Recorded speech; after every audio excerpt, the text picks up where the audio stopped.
밤의 끝을 잡고 있는 우리가 더 이상 초라하면 안 되겠죠. 자, 우리들의 밤과 낮이 행복할 수 있게 오늘도 달려보겠습니다. 김일중입니다. 꽃길 같은 법길 촤라락 펼쳐드리겠습니다. 법이 제일 쉬운 여자 임지혜 변호사입니다. 저는 우리 임 변호사님께서 활짝 열어둔 법길 따라 사뿐사뿐 걷겠습니다. 사뿐사뿐 가능해요? 가능하죠. 요즘은 조금 불가하지만 네, 우리들의 재미있고 유쾌한 환희 유지안입니다. 안녕하세요. 어서 오세요. 이렇게 또 인사를 드립니다. 네. 자, 벌써 4월의 끝자락입니다. 완연한 봄이네요. 정말 나들이 하기 참 좋은 때인데 재환 씨는 집에만 있는 건 아니죠? 그래도? 저는 그렇지 않습니다. 스케줄 하랴, 뭐 방송하랴, 작곡하고 음악 만들랴, 그리고 다시 예전에 그래도 조금 이뻤던 그 모습으로 돌아가고파 또 다이어트도 하고 있습니다. 아니 왜요? 저는 사실 개인적으로 네. 약간 포동포동한 스타일이 이상형이거든요. 그래요? 네, 그래서 지금 보기 딱 좋으신데요? 이런 얘기 믿지 말고 믿지 말고. 본인만의 의지대로 네, 제 의지대로. 제가 건강하게. 이름을 그래서 바꿨지 않습니까? 네. 어떻게 해요? 그러게 이름 바뀌었더라. 그러니까 이니셜로 쓰더라고요. 맞아요. UL이라고. 무슨 UL. 뜻이에요, UL? UL, 유재환의 U. 제가 우리 존 레전드 그렇게 좋아해요. 존 레전드. 존 레전드 너무 좋아해가지고 UL. 재환 레전드란 얘기네요. 그렇죠. 따지면 그렇게 되는 셈이에요. 네. 뭔가 그 뮤지션으로서의 역할을 강화하겠다 뭐 이런 의지가 담겨 있는 건가요? 그 노래로 좀 불러드릴까요? 네. You all love me cause love on you love your cover 이거 존 레전드 노래인가요? 존 레전드 노래인데 가사를 다 외우지 못해서 느낌은 어땠어요? 어떤 걸 그렇죠. 추구하는지 충분히 왔어요. 좋아요. 예. 자, 자작곡이 가장 쉬웠다는 우리 유재현 씨, UL과 법률이 가장 쉬웠다는 임주혜 변호사, 함께. 거기에 우리 한 분 더 계시죠? 이제 잠시 후에 나올 텐데, 법의 속살까지 파고드는 배석준 기자와 우리들의 법, 본격적으로 시작해보겠습니다. 출발!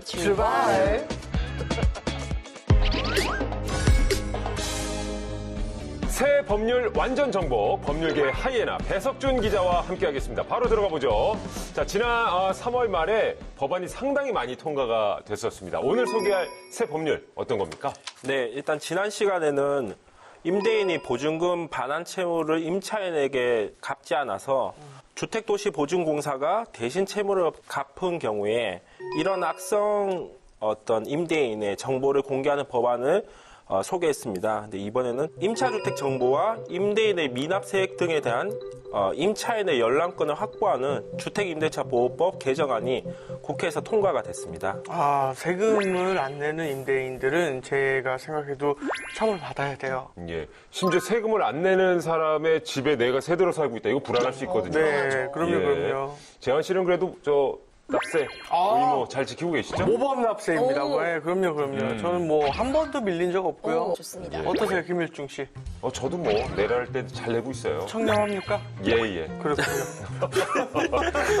자, 그러니까 지금 임차인, 그러니까 세입자가 임대인이 세금을 안 내도 알 수가 없었던 거죠, 원래는. 네, 원칙적으로 알기가 어려운 구조였습니다. 다만 임대인이 동의해 주는 경우나 임대인이 허락을 하는 경우에는 이제 알 수 있었습니다. 하지만 이번에 통과된 주택임대차보호법은 임차인이 임대인의 동의 없이 또 열람할 수 있게 했고, 그다음에 기존 임대차 계약의 어떤 정보들을 볼 수 있도록 해준 중요한 법안입니다. 다행이네요. 그렇군요. 임 변호사님, 임대인의 세금 납부 내역 확인하는 게 굉장히 중요한 거겠죠? 너무너무 중요합니다. 우리가 경매 들어가면은 우리가 확정일자 같은 거 받아놓으면 당연히 내 임대 보증금 보호받으실 수 있다고 생각해요. 네. 사실 그렇지가 않습니다. 경매 들어갔을 때 우선순위라는 게 있는데요. 그 경매 비용 먼저 공제가 되게 되고요. 체불된 임금이 있다면 그런 부분은 그 생활과 직결되기 때문에 그런 게 먼저 공제되고요. 그 다음이 이 중요한 체납세액입니다. 만약 내가 지금 이사 들어온 집에 이전에 세금이 연체된 게 있으면 이거부터 공제를 받게 되거든요. 그러다 보면 내가 정말 보증금을 다 날릴 수도 있어요. 또 한 가지 더 굉장히 의미 있는 게요. 우리가 보증금 못 받고 이사를 나가야 되는 경우가 있어요. 그러면은 우선순위가 상실하기 때문에 정말 위험한 일이거든요. 이때 임차권 등기 명령이라는 걸 해두고 나가야 되는데 또 이런 경우 대부분 문제점이 임대인이 연락이 안 답니다. 그리고 임대인이 지금 이사를 가버리거나 해서 어디 사는지 모르면 임차권 등기 명령을 고지 송달할 수가 없어요. 그래서 이런 점이 문제가 돼서 등기 명령이 빨리빨리 안 나와서 피해를 보는 것들 때문에 이제 가압류 집행을 재판 송달 전에도 할 수 있다는 점을 이제 준용해가지고 등기 명령 고지 전에도 임차인이 등기 명령을 할 수 있게 임차인들의 권리를 대폭 좀 신장하는 쪽으로 개정이 이루어졌습니다. 근데 사실 집 계약을 할 때 어떻게 보면은 그 공인중개사만 믿고 우리는 계약을 좀 하지 않습니까? 근데 공인중개사까지 전세 사기에 가담을 했다. 이런 경우에 속수무책으로 당하는 거 아닐까요? 맞아요. 네. 이게 사실 공인중개사님 말 믿고 계약하시는 경우 많은데 많죠. 대부분의 공인중개사님들은 그러지 않으시지만 위험한 케이스들이 있습니다. 우리가 지금 빌라왕 하는데 사실 정정해드리고 싶어요. 빌라 사기왕이거든요. 그렇지. 빌라 사기왕. 이런 빌라 사기왕 사건에 공인중개사분들이 연루가 된 케이스들이 있었어요. 이럴 때 정말 속수무책으로 당할 수밖에 없죠. 그래서 또 하나의 법이 개정이 되었는데 공인중개사법 개정안입니다. 그러니까 공인중개사가 이런 범죄로 금고 이상의 형의 집행유예를 선고받으면 유예 기간이 만료가 돼도 향후 2년간은 활동을 할 수 없도록 어떤 결격 기간을 정해두는 것입니다. 여기에는 진짜 아까 빌라 사기왕이 맞는 거고 그렇죠. 왕자도 아까워. 이거는 뭐야? 아까워요. 사기꾼이지 그냥. 빌라 사기꾼. 맞습니다. 빌라왕이라니. 네, 부디 이 법안들을 통해서 전세 사기가 뿌리 뽑혀지기를 기대해 보도록 하겠습니다. 자, 계속해서 이번에는 세상이 더욱 살기 좋아지도록 만들기 위해 뛰는 입법자들을 모셔봐야 할 텐데요. 오늘 입법자들 주제가 뭔지 아십니까? 알고 있습니다. 바로 제목이 너무 좋아요. 누구나 존중받는 세상을 위해. 맞아요. 유엘 존중해. 나도 존중해. 훈훈해라. 자, 모두가 이렇게 존중받으면 기분 좋잖아요. 행복해지잖아요. 네, 그럼요. 예. 과연 어떤 분이 이 대의를 세워가고 계실지 오늘의 입법자들. 그 주인공은 바로 이분입니다.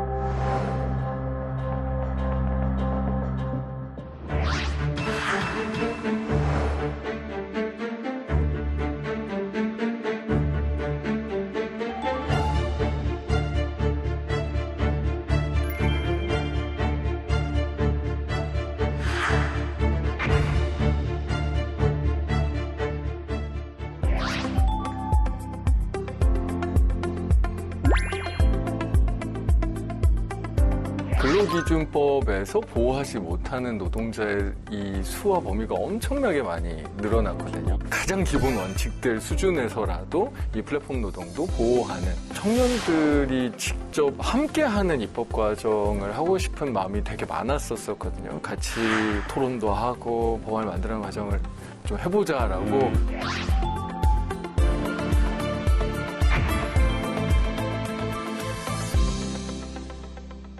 국민의 고통을 들여다보는 정치, 더불어민주당의 젊은 피. 이분이 나서면요, 안 되는 일이 없다고 합니다. 장철민 의원 모셨습니다. 어서 오세요. 안녕하세요. 반갑습니다. 네, 대전 동구 출신 장철민 국회의원입니다. 반갑습니다.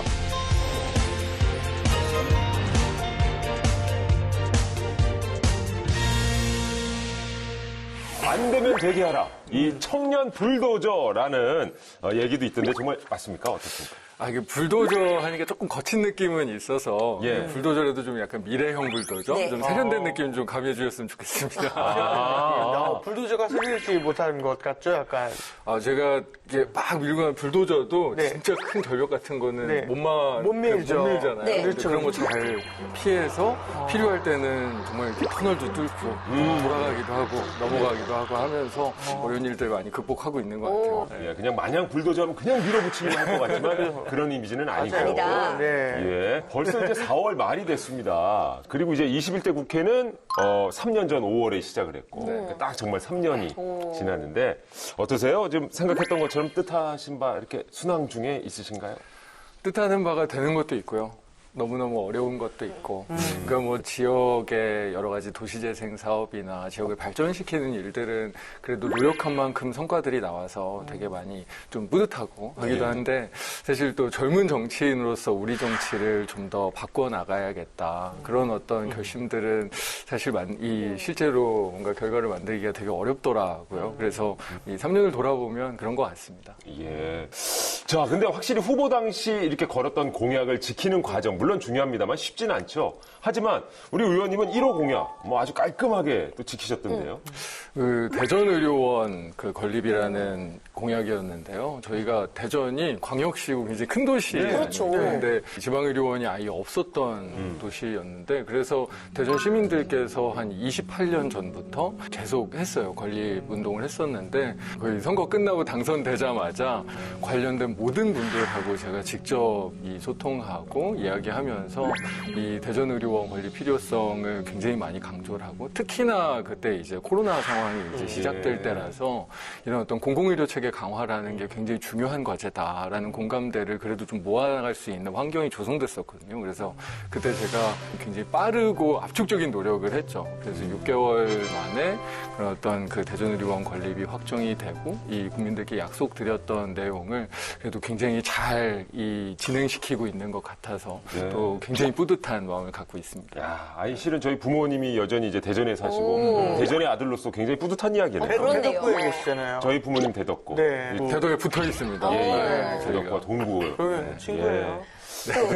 또 의원님이 워낙 다양한 분야 활동하시다 보니까요. 의원 300분 마음이 다 한결같진 않잖아요. 그러니까 설득하고 또 이렇게 토론하시는데 어려움이 있을 것 같은데 그런 의미에서 이번에 일하는 국회법 2탄 내셨나 봐요. 네. 사실 21대 국회 초반에 이미 일하는 국회법 통과가 되었는데 이번은 어떤 맥락에서 2탄 준비하신 건가요? 국민들께서 방송으로 보는 국회는 그냥 늘 싸우시잖아요. 그래서 이게 국회에서 일하는 실제 국회의원들이나 여기에 이제 국회에 있는 직원들한테 제가 보기에는 더 소중한 건 법안 소위나 예산 소위나 이런 실질적인 정책이나 예산들을 구체적인 내용을 가지고 심의하는 기능이 저는 어떻게 보면 더 핵심이라고 생각하거든요. 21대 국회 들어서 제가 굉장히 개인적으로 가장 아쉬웠던 부분이 이 정쟁의 어떤 소용돌이에 빠졌을 때 실제로 법안이나 예산 기능 같은 것들이 완전히 중단되거나 멈추는 일들이 가장 아쉬웠었습니다.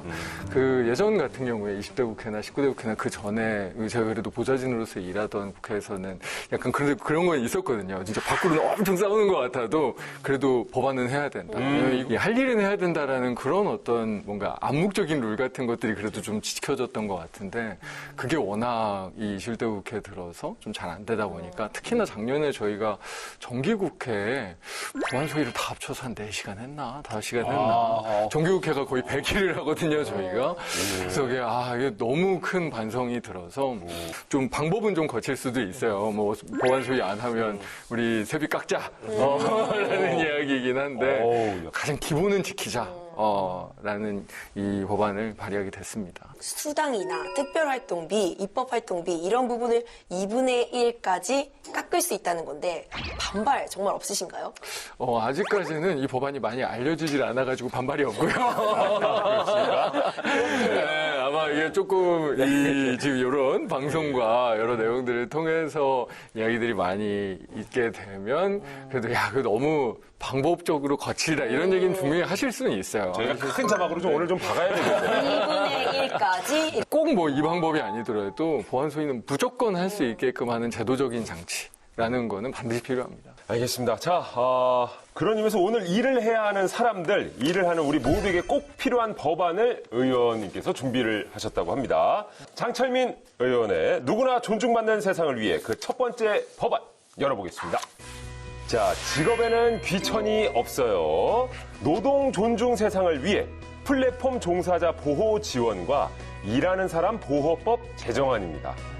자, 배 기자, 이 플랫폼 노동은 익숙해진 말이긴 합니다만은 일단은 그래도 어떤 건지 확실하게 좀 짚고 넘어갈까요? 우리가 그 플랫폼 종사자는 보통 우리가 사용하고 있는 스마트폰이나 인터넷 이런 온라인 플랫폼을 매개로 해서 중개나 알선을 통해서 일감을 얻고 고객에게 서비스를 제공하고 어떤 대가를 받는 그런 노동자 혹은 사람인데요.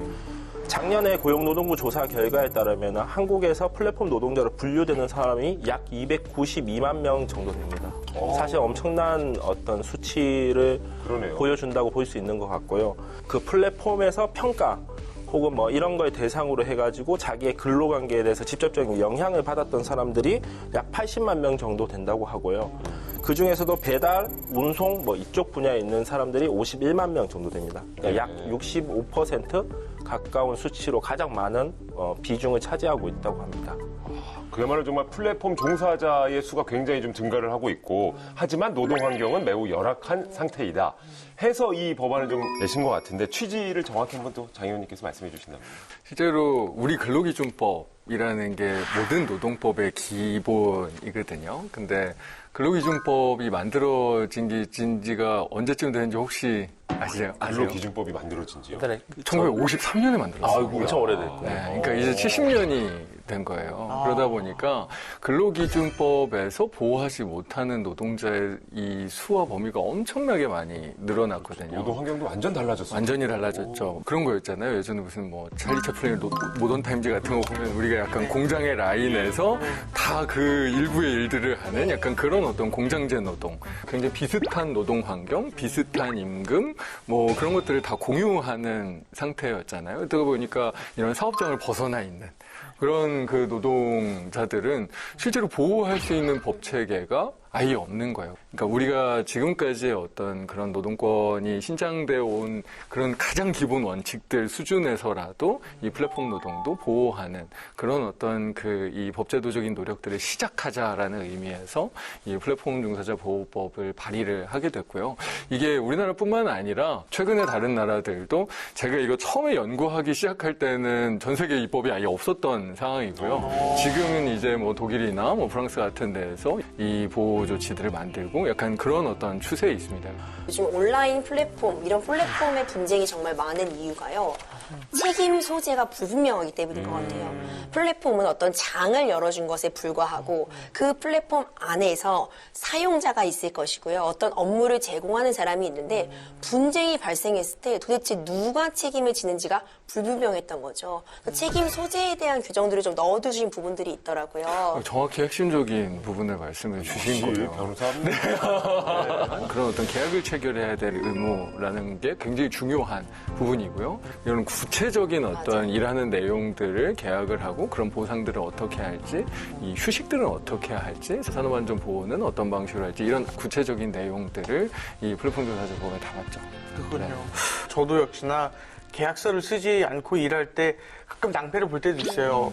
어떤 거냐면은 그 녹취 같은 것들을 하거나 아니면 카톡 캡처 같은 걸 해서 이렇게 말씀하지 않았었냐. 왜 안 해주냐. 근데 그럴 수도 있다에 대한 표현이었던 거지 해준다는 계약서를 쓴 것도 아닌데 상대방이 그런 상대방이 얘기를 그런 얘기를 하면 사실 법적으로는 구도계약도 계약서. 유효하긴 합니다만 네네. 결국 분쟁이 생겼을 때 입증의 영역인데 이 입증하는 게 되게 어렵습니다.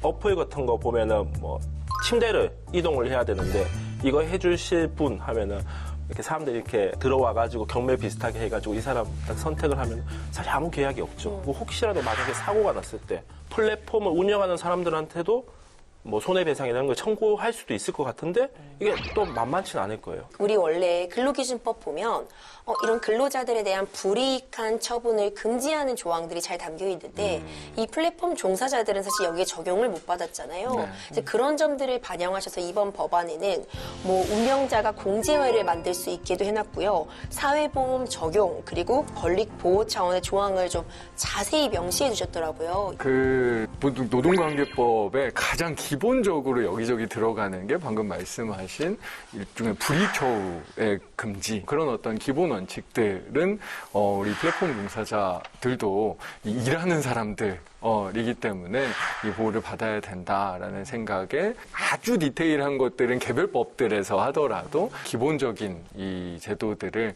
지금 이렇게 넣어놨습니다. 예.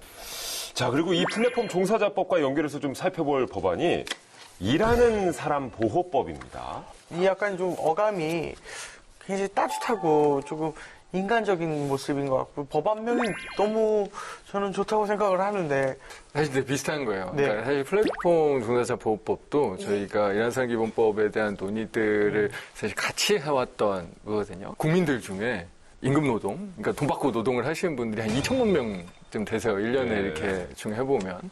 그 중에 근로기준법상 비율이 되는 분들이 거의 뭐 1,000만을 조금 넘는 정도밖에 사실은 되진 않습니다. 실제로 노동은 하지만 뭘로 보호를 해야 되지? 하는 그런 영역이 생각보다 굉장히 넓습니다. 그래서 이런 노동법의 체계를 조금 한번 더 이제 확장시켜 나가서 근로기준법이 가장 기본이 아니고 우리 그 2천만 일하시는 분들을 사실 보호할 수 있는 가장 기본적인 큰 틀을 만들었으면 좋겠다. 그래서 이게 저희가 뭐 한두 달 논의하고 결론이 나올 수 있는 법은 아니지만 많은 토론을 통해서 사실 어떤 의미에서는 발제하듯이 는 거예요. 우리 이런 이 논의를 우리 사회가 지금 해야 된다. 재환 씨, 우리 같은 사람을 위한 법안이에요. 그러게요. 일하는 저와 사람, 형 프리랜서. 같은 맞습니다. 프리랜서들. 그럼 어떻게 들어가십니까? 그 근로자가 무슨 근로자세요? 고용 형태에 따르면은 국회의원은 예. 국회의원은 아무것도 아닙니다. 물론 뭐 입법 노동자라고 얘기하시는 분들도 노동자. 있긴 한데 네. 그건 좀 과도한 해석인 것 같은 느낌이고, 그러니까 헌법상 있는 기관이라서 네. 이제 그거는 조금 안 맞는 얘기가. 그렇군요. 저희가 잘 해석한 거 맞죠? 일하는 사람의 저희 프리랜서도 맞습니다. 들어가고. 맞습니다. 그러니까 왜냐하면 이 일하는 네. 사람 법에 어느 정도가 들어가는지가. 그러니까 정말 단오차가 일하는 사람 기본법인 거예요. 예. 일을 하시는 분들은 다 보호할 수 있는 기본 체계가 필요하다. 그러니까 아까 같이 뭐 무슨 방송 출연한다고 해도 무슨 플랫폼이 있어서 플랫폼을 통해서 하는 분들이 있을 수 있고 또 아닌 분들이 있을 수 있고 이게 되게 다양하거든요. 플랫폼법이나 이런 부분들로도 모든 국민들을 보호하는 게 불가능한 일입니다. 그래서 이거는 저는 뭐 이번에 이제 21대 국회 이 환노위뿐만 아니라 우리가 좀 전 사회적으로 이런 어떤 문제의식 같은 것들을 공유하고 토론이 이루어졌으면 하는 바람이 있습니다. 맞습니다. 요즘 사실 일하는 형태가 엄청 다양해졌잖아요. 엔잡러라고 해서 어디에 소속이 되어 있지만 또 프리랜서로 일하시는 분들도 많아서 이 시대 정신을 봤을 때 꼭 필요한 법안이 아닌가 이런 생각이 들고요. 주요 내용 간단히 설명해 주세요. 오늘 플랫폼 종사자 보호법에서 이야기한 내용과 거의 어떤 의미에서는 취지는 비슷할 수 있어요. 그러니까 불이익처우 금지라든지 여러 가지 노동권적인 기본적인 사항들이 사실 노동관계법에는 여기저기 막 이렇게 많이 있거든요. 그런 어떤 가장 원칙적인 것들을 이 일하는 사람 기본법에 모아놓자라는 취지였기 때문에 오늘 플랫폼 종사자 보호법에서 말씀드린 그런 가장 기본적인 조치들을 일하는 사람 이 기본법에도 거의 동일하게 있다라고 이해해 주시면 좋을 것 같습니다. 네, 의원님, 이 기본법 같은 경우도 넘어야 될 산이 많을 것 같습니다. 일단 이 적용 대상이 너무 광범위해지기 때문에 이 법의 혜택을 받는 사람들도 많고 법의 규율을 받고 의무를 져야 되는 사람들이 늘어날 것 같아요. 진짜 이제 법이 현실에서 규범력을 획득하기까지는 조금 많은 고생을 하셔야 될 것 같다는 그런 생각이 좀 듭니다. 그러니까 맞습니다. 정확하게 말씀 주신 거예요. 그러니까 저희가 노동법을 논의하면 사실 늘 가장 어려운 게 그럼 근로감독은 어떻게 할 건데? 그러면 분쟁은 어떻게 해결할 건데? 이런 어떤 여러 가지 이제 이후에 또 붙어 있는 이 논의들이 되게 많습니다. 그러니까 그러면 거기에서 뭔가 딱 정해져 있는 사업장, 그것도 뭐 5인 이상 좀 그래도 규모가 있는 사업장, 이런 사업장이 아닌 경우에 어떻게 우리가 행정력으로 이거를 보완하지? 어떻게 규율하지? 이런 것들이 사실 다 어려워요. 제가 아까 우리 근로기준법이 이제 약간 후졌다라고 이제 말씀드렸는데 어떤 의미에서는 또 이런 노동감독 행정도 구시대적인 측면이 상당히 있는 거거든요. 그래서 그런 어떤 전반적인 개편들을 크게 토론할 수 있는 부분들이 지금 이 우리 시대에 굉장히 중요한 일이다라는 말씀을 드리고 싶어요. 예. 확실히 노동시장이 변화하고 있으면 그에 따라서 법도 좀 변화가 돼야 될 것 같은데요. 그런 의미에서 본다면 굉장히 의미 있는 법안 발의를 해주신 것 같습니다. 자, 누구나 존중받는 세상을 열어갈 장철민 의원의 다음 법안 열어보도록 하겠습니다. 자, 우리 청년들이 직접 만들었어요. 주거기본법, 모자보건법 개정안입니다. 청년들이 직접 만든 건가요? 청년들이 직접 만든 겁니다. 너 직접 할 수 있구나. 제 이름이 들어가기는 하지만 그거는 뭐 어쩔 수 없이 법상 제 이름이 들어가야 되는 그렇죠. 거고 네. 청년들이 직접 만든 법입니다. 와. 청년이냐고 하면 어떻게 좀 모집을 하신 건가요? 아니면은 어떤 기준으로 이렇게 좀. 저희가 예전부터 이런 어떤 청년들이 직접 함께하는 입법 과정을 하고 싶은 마음이 되게 많았었거든요. 근데 예전에 잘 시도들을 못 하다가 제가 그러면 우리 대학교에 있는 일단 대학생 청년들하고 같이 이런 걸 해볼까 하고 굉장히 여러 대학들에 계속 같이 토론도 하고 법안을 만드는 과정을 좀 해보자라고 공문들을 쫙 보내서 일단 첫 번째로는 저희 이제 제 지역구는 아닌데 대전에 있는 충남대학교 유성구에 있죠? 네, 예. 충남대학교 학생들하고 같은 출신. 같이 시작을 한 거예요. 네. 그래서 이제 지난해 여름부터 가을까지 이제 한 학기를 좀 넘게죠. 한 학기를 좀 넘게 굉장히 치열하게 토론하고 줌으로 세미나도 하고 저도 특강도 하고 또 같이 계속 발표하고 이런 과정들이 몇 개월에 거쳐서 했습니다. 굉장히 어려움들을 많이 겪었죠. 사실 입법 과정이라고 하는 게 이렇게 어렵구나라는 것들을 청년들도 알아가는 그런 과정이기도 했는데 실제로 이제 입법 다 마무리하고 우리 소통관에서 기자회견도 청년들이랑 같이 하고 하는 과정으로 만들어진 그런 법입니다. 그래서 이런 어떤 청년들과 일반 국민들과 함께하는 입법 과정들이 꽤 의미가 있지 않을까라는 생각이 들어서 지금도 2기를 진행하고 있어요. 그래서 1기를 지나 2기. 그래서 사실 저희가 되게 저뿐만 아니라 우리 보좌진들이 되게 피곤한 일이기는 한데 이게 계속 소통하고 뭔가 이제 피드백을 줘야 되잖아요, 저희가. 그럼에도 불구하고 이게 진짜 의미 있는 일이다라는 그 첫 번째 성과. 저희는 굉장히 뿌듯한 성과이기도 합니다. 성과, 그 결과물. 그럼 하나하나 좀 살펴볼까요? 주거기본법 개정안입니다. 이게 또 어떤 취지에서 출발한 법일까요? 이 법안을 만든 학생이 이제 그때 그 얘기를 하더라고요. 여기도 이제 충남대 친구니까 대전 학교 근처에 살아야 될 거 아니에요. 네. 네네. 원래 수원인가 그랬던 것 같아요, 집이. 알아보는데 다 너무 비싸고. 맞아요. 그래도 어느 정도 좀 이 정도면 월세 합리적이라고 생각되는 방은 그냥 차라리 수원에서 다녀야겠다 약간 이런 생각이 드는 방들이고 이제 이러면서 처음에 고민을 되게 많이 했다고 합니다. 그래서 그냥 수원에서 다녀야겠다. 그래서 왕복 한 3시간 가까이가 걸린다. 쉽지 않은데요. 쉽지 않은데 매일. 학교 다닐 때 그런 얘기를 하면서 여러 주거 여건이나 나라가 굉장히 많이 발전을 했으니까 그래도 인간적인 이 생활과 삶을 좀 살 수 있는 수준의 가장 기본적인 주거 기준이 있었으면 좋겠다라는 생각이 들었고 그러다 보니까 이런 주거기본법상 우리가 이런 어떤 최저 주거 기준에 대한 그런 어떤 논의들이나 이 기준들이 굉장히 좀 낮구나라는 생각을 하게 됐대요. 그래서 이 입법 과정 하면서 공부를 정말 많이 했더라고요. 그 최저 주거 기준에 많은 학생들과 집이 미달인가요? 많이 미달이죠. 네. 저희가 여러 가지 통계들이 있을 텐데 거의 100만 가구 가까이. 100만 가구. 90몇만 가구 정도 될 겁니다. 그래서 아무래도 가장 돈이 없는 학생들의 경우에는 굉장히 많은 수가 이 기준 미달에 살고 있다라고 볼 수 있겠죠. 네. 스웨덴 같은 경우에는 이제 모두에게 좋은 집 정책으로 해서 주거 크기가 제법 크다고 합니다. 다른 국가에 비해서 우리의 최저 주거 기준은 어느 정도 수준이에요? 좀 낮은 수준인가요? 네, 1인 가구 기준으로 일본은 우리나라보다 11제곱미터, 영국은 24제곱미터 더 높게 설정돼 있습니다. 생활 환경 비슷한 일본과 비교해서도 현행법상 우리나라의 최저 주거 기준은 턱없이 낮은 편이라고 볼 수 있습니다. 의원님 말씀대로 그 기준을 높여가야 할 필요성이 여기저기서 나오고 있는 상황입니다. 자, 이렇게 지금까지 이제 주거기본법 개정안에 대해서 살펴봤고요. 임변, 다음 법안은 또 어떤 게 있죠? 정상가족이 뭘까요? 옛날에는 엄마, 아빠, 아이 이런 그냥 구조를 정상가정이라고 봤어요. 네. 하지만 가족 구성원이 정말 다변화되고 있거든요. 그렇죠. 그런 맥락에서 지금 의원님이 세 번째 법안도 정말 시대를 지금 잘 꿰뚫고 있다 이런 생각 들거든요. 내용 소개 좀 부탁드릴게요.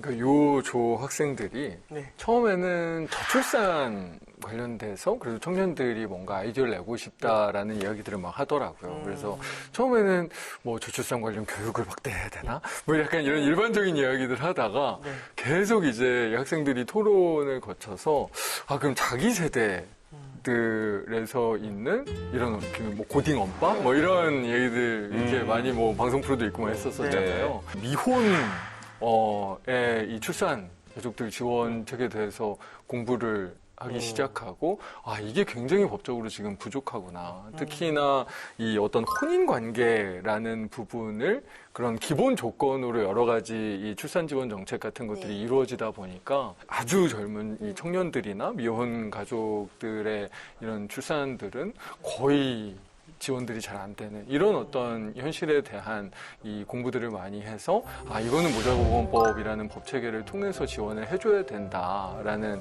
그런 어떤 결과물을 가지고 법안을 만들었더라고요. 그래서 진짜 이 시대에도 맞고 정말로 중요한 입법이다라는 생각이 들었습니다.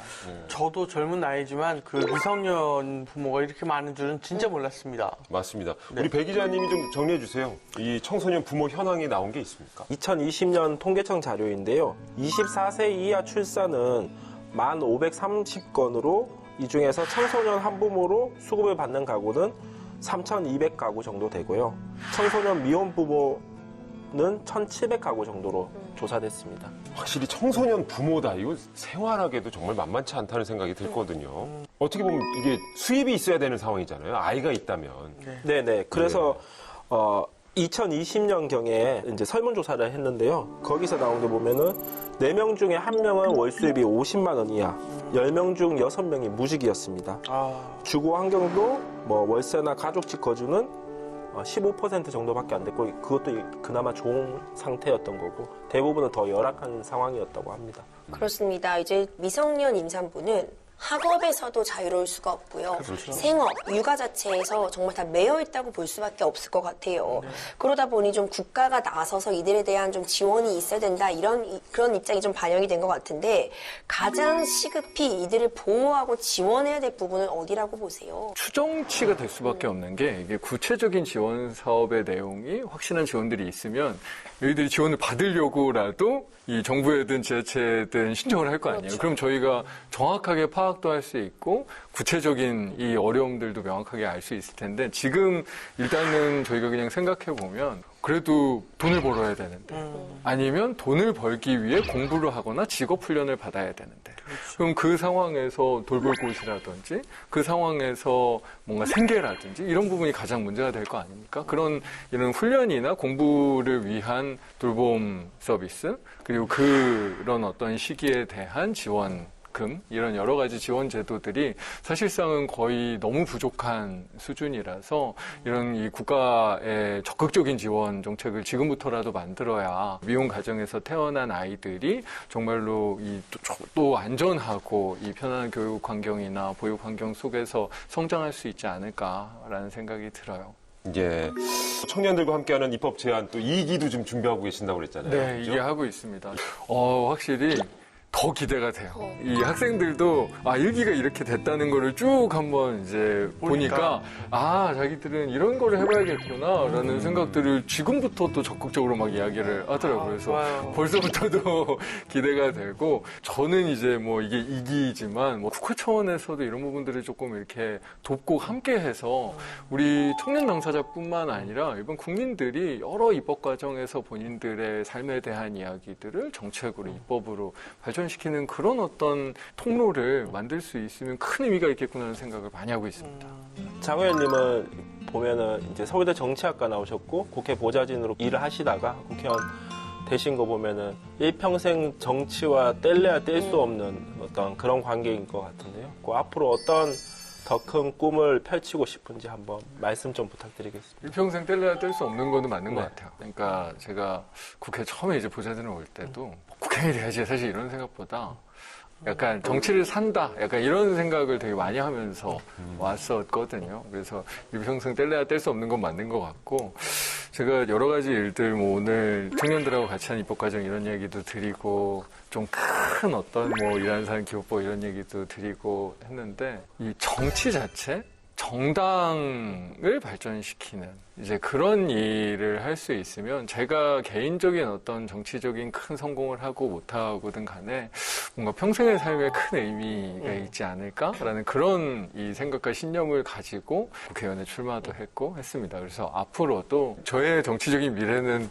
분명히 어려움도 있을 거고 뭐 굉장히 더 좋은 일들도 분명히 있긴 하겠지만 뭐 그거를 떠나서 우리 정치가 사실 이 정도의 후진적인 상태에 머무르면 그거는 정말 이제 국가의 미래가 정말 걱정되는 수준의 지금 정치 현실이기 때문에 정치 자체를 바꿔가는 일, 입법부가 정말 제대로 입법부의 기능을 할 수 있게 하는 일에 좀 평생의 이 기여와 삶을 살고 싶다라는 생각을 강하게 갖고 있습니다. 예. 자, 그리고 또 이제 올해, 또 의정 활동 하셔야 되는데요. 입법 계획, 또 의정 활동 목표 있으시다면 마지막으로 한 말씀 지금 제 가장 큰 관심사는 도심융합 특구법이라고 있어요. 저희 지역과 이 균형 발전의 핵심적인 방법론이거든요. 그래서 최근에 이제 균형 발전 정책들이 조금 동력을 못 얻고 있는데 이 도심융합 특구법을 상반기 중에 좀 통과시키고 새로운 어떤 지방의 발전을 위한 동력을 확보하는 게 제가 지금 국토위원회 소속이거든요. 지금 저의 개인적인 가장 큰 과제이기도 하고 이후에 또 일할 수 있는 법이라는 거는 이후에 일할 수 있는 기본 어떤 틀을 만드는 거라서 이후에 또 열심히 활동할 수 있는 기본으로 삼으려고 하고 있습니다. 예. 임 변호사님 어떠세요? 오늘 장철민 의원과 우리 입법자들 함께 했는데. 네, 오늘 너무 다양한 얘기를 나눠봐서 좋았고요. 플랫폼 분야 이런 거 정말 중요한 분야고 이런 부분 너무 잘 담아주신 법안들 준비해 주신 것 같아서 너무 감사했고 앞으로의 활동들 열렬히 응원하겠습니다. 아, 좋습니다. 예. 저는 보는 순간부터 응원하기 시작했습니다.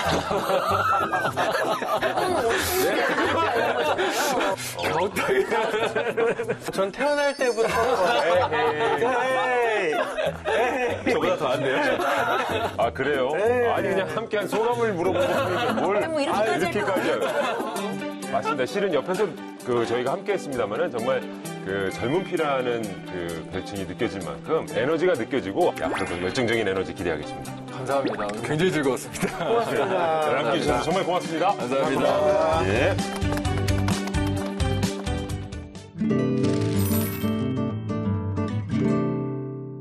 제대로만 읽으면 손해볼 일이 없습니다.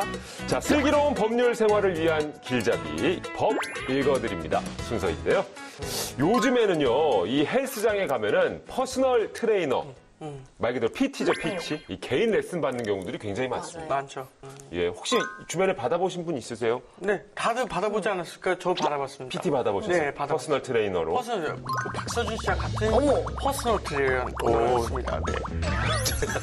그러니까 내가 박서준이랑 차이가 나는 거지. 이거 PT 쓰면 같이 아, 그렇죠, 있는 거잖아요. 그렇죠. 네. 맞습니다. 왜 그렇게 쳐다보셔요? 아, 맞습니다. 네, 네. 근데 사실 예. 저도 PT가 효과가 굉장히 좋고 30분 PT라는 게 있더라고요. 아, 좀 짧게 PT. 짧게 강도 높게 받고 나머지는 혼자 운동하는. 그래서 요새 그렇지. 30분 PT를 받았습니다. 저도 받은 적 있습니다. 아, 그러세요? 석 달 받은 적이 있었는데 예. 변함없었습니다. 아니, 왠지 우리 PT를 이겨내셨군요. 네네. PT를 이겨내며 제가 봤을 때는 배 기자님 같이 PT 받고 PT 쌤하고 회식하셨을 것 같아요. 절친되셔서 이제. 그러게요. 이 정도로 PT, 그러니까 이 퍼스널 트레이너가 헬스장에 가면 친숙하게 우리를 그렇죠. 반겨주고 네. 친절하게 또 운동할 수 있는 방법도 알려줘서 굉장히 가까이에 있는 분들인데 네. 이분들이 보통 직원이 아니라 이제 용역이라는 표현을 어렵다. 쓰더라고요. 어떻습니까, 배 기자님? 네, 맞습니다. 보통은 위탁 계약을 통해서 헬스장에서 장소를 이용을 하면서 개인들과 계약을 해서 따로 PT를 하는 뭐 그런 식으로 하고 있고 건 바이 건으로 이 계약들도 체결이 돼서 진행되는 것으로 알고 있습니다. 네. 맞습니다. 자, 그런데 과연 무슨 일이 있었던 걸까요? 자, 오늘 법 읽어드립니다에서는요, 이 퍼스널 트레이너와 헬스장 측 사이에서 일어난 분쟁이라고 합니다. 자, 어떤 사연이 있는 건지 함께 들여다보시죠. 쌤요, 저도 열심히 하면 쌤처럼 울퉁불퉁해질까요? 아, 그럼요. 재환 씨에게 지금 필요한 건 인내와 끈기예요. 자, 다시 시작해볼까요? 저 다음 달도 쌤한테 PT 받을 거니까 잘 해줘야 해요. 아, 근데 이걸 어째요? 좀 이제 여기 그만둬요. 어머, 아니 왜요? 안 되는데 그럼 제 살 누가 빼줘요? 에이스로 불리던 일중 씨는 성동구의 한 헬스장에 3년 전쯤 위탁 계약을 하고 일해왔는데요. 그만두게 되면서 퇴직금을 요구했지만 사업주는 단칼에 거절합니다. 사장님, 저 이번 달까지 일하는 거 아시죠? 퇴직금 꼭 챙겨주셔야 합니다. 뭐요? 이봐요, 일중 씨. 당신 개인 사업자잖아. 무슨 퇴직금? 아이고, 이상한 소리도 안 해. 아니, 제가 위탁 계약이지만 여기 직원처럼 똑같이 일했잖아요. 예? 칼 출퇴근에 회의도 참석하고 매출 관리도 하고 심지어 제가 온갖 청소도 다 했다고요. 저 휴가도 간신히 썼어요. 아니, 일 없고. 지금 자기 입으로 지금 위탁 계약이라고 했잖아. 여튼 이번 달까지 하던 일이나 제대로 하고 가요. 아유, 거기 먼지 봐라. 먼지 좀 닦아요. 진짜 아니 말씀을 그렇게 하시면 저도 그럼 그냥 못 지나가요. 그러면은 우리 법정에서 한번 시시비비를 가려봐요. 법이 그렇게 만만한 줄 아나? 원한다면 그러자고. 콜! 자, 오늘 법 읽어드립니다. 분쟁 사례는 한마디로 이겁니다. 헬스장에서 위탁 계약을 하고 일한 트레이너가 퇴직금을 받냐 못 받냐 이 문제인 것 같은데 그 문제로 또 소송도 있었습니다. 좀 자세히 짚어보고 하나하나 풀어보죠. 정확히 어떤 내용입니까? 네, 헬스 트레이너 A씨가 서울 성동구에 위치한 어떤 프랜차이즈 헬스장에서 위탁 계약을 한 게 2016년 4월입니다.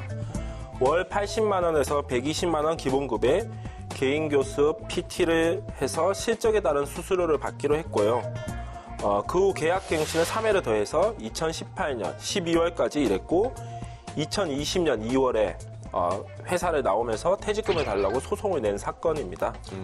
거의 2년 8개월 정도 됐는데 그 쌍방 분쟁의 핵심이 뭘까요? 쟁점이라든가? 이 퇴직금을 둘러싸고는 이게 근로기준법상 근로자성이 인정돼야지 퇴직금을 받을 수 있습니다. 개인 사업자인 경우는 자기 사업이다 보니까 당연히 퇴직금을 받을 수가 없겠죠. 그래서 이 차이를 두고 해석을 서로 나누면서 대립했던 사건입니다. 이게 좀 헷갈릴 수는 있어요. 그러니까 이분이 위탁 계약, 용역 계약이라는 말인 거죠. 네. 근데 한쪽에서는 근로자다. 한쪽에서는 개인 사업자다. 사업자다. 또 언뜻 생각하면 또 개인 사업자 같기도 하고. 그렇죠. 일단 그럼 결론은 어떻게 났을지를 좀 살펴봐야 되겠는데요, 변호사님. 결론은 이제 1심, 2심에서도 근로자성이 인정이 됐습니다. 그러니까 결국 퇴직금을 받을 수 있다는 판단이었고요. 대법원에서도 일부 원고 승소한 2심을 그대로 확정해서 결국 퇴직금이 1,380여만 원 지급이 됐습니다. 야, 이거 근데 헬스 트레이너는 원래 현행법상 근로자는 또 아니지 않나. 그런데 앞서 위탁 계약했다는 말이 나왔었잖아요. 네. 어떤 명칭인지 계약을 어떻게 했는지는 중요하지 않고 어떻게 실제로 일했는지 근로자처럼 일했는지를 보는 게 중요합니다. 이번 사안 보면요. 트레이너 A씨가 단순히 그냥 고객을 관리하고 PT 이용자의 수수료를 받는 역할만 한 건 아니었던 것으로 보입니다. 회원 유지 관리도 하고요. 무단 결근하면은 수업료의 2배를 차감하게 되고요. 트레이너가 귀책 사유에 따라서 회원 수가 줄면 계약도 해지하는 걸로 되어 있었습니다. 또 헬스장에 등록하지 않거나 지정된 시간 외에는 PT 수업을 할 수 없도록 한 거죠. 결국 여기서 가장 중요한 포인트가 나오는데 헬스장이 이 트레이너를 지휘 감독했다는 부분이 인정이 된 거죠. 네, 맞습니다. 이 A씨가 헬스장 지시에 따라서 사무실 청소, 시설 관리, 회의 뭐 이런 것들도 다 했었고요. 또 헬스장 관리 직원이 그 관리 직원은 아마도 그 헬스장이랑 근로계약이 정식으로 체결된 직원이겠죠. 이 사람이 A씨에게 구체적인 업무 지시를 했었습니다. 그러니까 A씨는 헬스장에 종속된 관계라고 법원에서 판단을 했습니다. 그렇기에 너 퇴직금도 줘야 된다. 네, 맞습니다. 이렇게까지 지휘 감독해놓고 이제 와서는 개인 사업자끼리 일했다고? 네. 아니, 퇴직금 줘. 라는 판결이 내려진 것 같은데. 그렇네요. 그러니까 근로기준법상 헬스 트레이너는 근로자로 돼 있지는 않은 거였잖아요. 네, 맞아요. 그죠? 우리처럼 이제 프리랜서라고 봐야 되는 거지. 맞아요. 그죠? 하긴 뭐 예. 시키는 건 그렇게 많은데 우린 퇴직금 없잖아요. 형도 당해봤을 거 아니에요. 일찍 뭐 나와라, 출근해라, 뭐 해라, 용모 단정 좀 똑바로 해라. 그런 거 들었어도 형 퇴직금 받았어요? 아니죠. 이게 프리랜서의 세계는 냉혹합니다. 그렇죠. 그런 지적하지 않고 그냥 다음에 안 불러요. 예. 요거 맞는 말. 직장인일 경우엔 그럴 수 있죠. 혼날 수 요거 있죠. 맞는 말. 부장이나 네. 팀장이나 이런 사람이 김일중 사원, 아니 면도 좀 하고 다니, 그렇죠. 아니면 옷 입는 게 그게 뭐야? 이런 일을 얘기는 할 수 있는데 프리랜서에게는 뭐 한두 번 정도 뭐 언질 정도는 할 수 있겠지. 맞아요. 요새 뭐 컨디션이 안 좋아요. 밤마다 술을 마시나? 뭐이 정도의 언급은 할 수 있지만 너무 맞는 말이에요, 진짜. 네, 프리랜서는 그래서 조심해야 없어요. 돼. 그래서 여러분들이 저를 1, 2년에 한 번씩 보시는 겁니다. 네. 한 번 하고 한 바퀴 쫙 돌고 잘려요. 그리고 그 다음에 한 2년 정도 있다가 다시 이제 한 바퀴 돌아요. 요즘 한 바퀴 돌고 있거든요. 좋아요. 그래, 우리가 프리랜서입니다. 그렇죠. 네. 그런데 여기 지금 헬스장에서는 그렇게 지휘 감독해놓고 종속 관계를. 그죠? 그럼 종속 관계를 판단하는 기준이 있을까요? 네, 몇 가지 더 예를 들어보면 정해진 출퇴근 시간이 있는가, 아하. 그리고 보수를 받고 있는가, 그 보수의 성격이 근로에 대한 대가인가, 그리고 뭐 기본급이나 고정급이 정해져 있는지, 근로소득세 원청 진수 여부 등, 그리고 어떤 전속성, 여기에만 같이 일을 하고 있는 건지 다른 곳에도 일을 나가고 있는 건지 정도를 고려해서 사용 종속 관계를 판단하게 됩니다. 예. 그러면은 헬스 트레이너 A씨는 어쨌든 종속 관계에서 일을 한 게 맞고 근로자가 되는데 여기서 한 가지 우리 같은 프리랜서다라고 볼 수 있는 게 개인 PT 수수료는 또 챙긴 거잖아요. 이 네, 부분은 그게 어떻게 돼요? 문제가 실제로 됐습니다. 법정에서도 다퉈졌는데 그거는 이렇게 됐습니다. 이 PT 단가를 이 헬스 트레이너 A씨가 결정을 하지를 못했고 헬스장에서 정해준 범위 내에서만 계약이 체결됐습니다. 그러니까 결정 권한이 없었다는 거죠. 이게 말로만 위탁이지 뭐 실제로는 거의 정규직과 다름이 없는 형태로 네, 맞아요. 일을 하게 된 것 같아요. 그렇기 때문에 재판부가 80만 원에서 120만 원 정도의 기본급을 인정을 했고요. 그 외에 성과급도 이게 임금에 들어간다. 근로의 대가다. 이렇게 보았습니다. 또 헬스장이 트레이너들에게 개인 사업자로 봐서 사업소득세를 원청 진수했거든요. 그리고 4대 보험도 가입시키지 않았는데 이런 부분은 아무래도 헬스장이 더 우월적 지위에 있으니까 좀 불공정한 상태에서 계약을 맺었기 때문에 이런 것이다 라고 봤고요. 퇴직금을 미지급하기로 합의를 했다. 이런 헬스장 측의 주장에 대해서도 이건 근로기준법에 반하는 합의이기 때문에 무효다. 이렇게 봤습니다. 저는 굉장히 어쨌든 이런 결과가 나온 게 전 개인적으로 기분이 좋습니다. 근데 이거 소식을 듣고 많은 분들께서도 나도 그렇게 해야지 하고 소송을 거시는 분들도 계실 것 같은데 이건 어떻게 재판단이 맞을까요?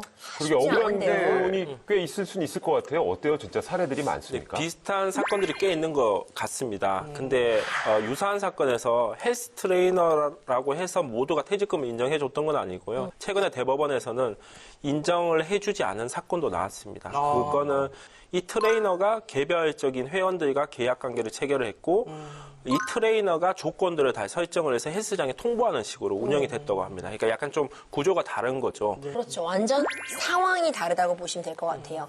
그래서 오늘 우리가 주의해야 될 거는 실제로 어떻게 일을 하고 있는가. 그 실질에 따라서 근로자성이 인정된다는 점 꼭 기억해 주세요. 그런데 이게 근로자성이란 말이 참 좀 어려운 것 같습니다. 그리고 실제로 사업주가 헬스장 일을 아주 좀 시켰어요. 좀 뭐랄까, 그냥 인지상정의 느낌까지 나는. 아, 헬스 트레이너와 이제 헬스장 그 점주와의 주인이- 관계가. 네, 관계가. 거기 좀 오늘 할 건데, 어깨 할 건데, 조금만 뭐 티칭 좀 해줘.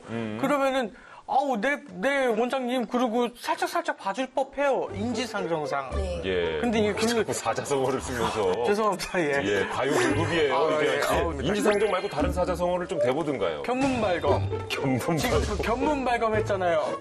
파리를 보고 칼을 휘두른 사람. 이게 그 말씀하신 것처럼 이 구체적인 경우가 워낙 다르다 보니까 결론이 다양하게 나오는 경우들이 많습니다. 다만 사용자의 지위 감독 여부를 조금 더 폭넓게 인정할 필요가 있지 않나라는 생각도 좀 가져봅니다. 현재 이슈가 되고 있는 여러 사안들이 있어요. 특수 형태의 이제 고용 종사자들에 대해서 대통령령으로 정하는 직종에 대해서는 제한이 있지만 그 제한에 따라서 고용보험을 가입할 수도 있는데 이걸로 사실 현실적으로 좀 부족한 부분이 네. 있고요. 배 기자님 말씀해 주신 것처럼 이 사각지를 좀 돌아볼 필요가 있을 것 같아요. 그래요. 이 소송이 지금 3년이 걸린 거라고 합니다. 뭐 그동안 그 당사자는 또 얼마나 마음고생이 심했겠어요. 그죠? 예. 또 어떤 분들은 그런 말씀도 하실 수 있습니다. 야, 3년이나 걸려서 퇴직금 1,380만 원 정도의 퇴직금을 받았다고 하는데 거기에 왜 이렇게 목숨을 걸었어야 되니? 그렇게 마음고생해가면서 라고는 할 수는 있지만 그보다 중요한 게 있기에 그런 거 아니겠어요, 재환 씨? 그럼요. 그러면 언제나 권리는 찾아야 됩니다. 나의 정당한 권리를 꼭 찾을 거예요. 네. 맞습니다. 자, 그래서 또 우리들의 법이 소중하고 중요한 거 아니겠습니까? 자, 다음 시간에도 우리들이 찾아가고 또 지켜야 할 권리를 위해서 우리 4인방은 또 찾아오도록 하겠습니다. 자, 다 같이 외치면서 마무리하겠습니다. 우리들의 법! 다음 시간에 또 만나요.